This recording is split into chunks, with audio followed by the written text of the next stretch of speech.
Idu omnate ingay nat omnaten min zem chi chi ya tui takin ka mui hil thin zi nga lo ni ya kamit ka han menga suang to na engdang ma aling lo nang ma bok I lo langa ka kianga om lo ma la suang to na chuani kianga hlim takin min om tir thin engtika nge ka kianga I om reng thayang tin ka ngai tu fo thina ka thinlung phuri chuan I ming alam thin tiang em ka thinlung lo tu chu nang chau inisia I thil ti kong tin reng te hriat ka chak thina I hlimem I dam tha em ti te ngai sak chia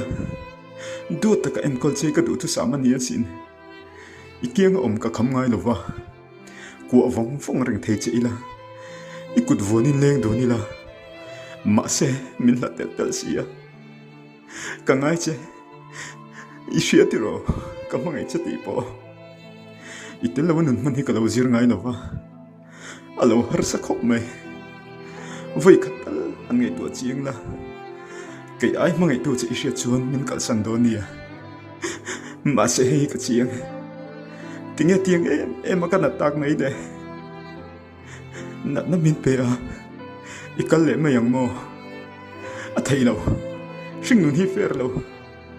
I kal do na ni pon min hroi vela kala du fa na sin du tak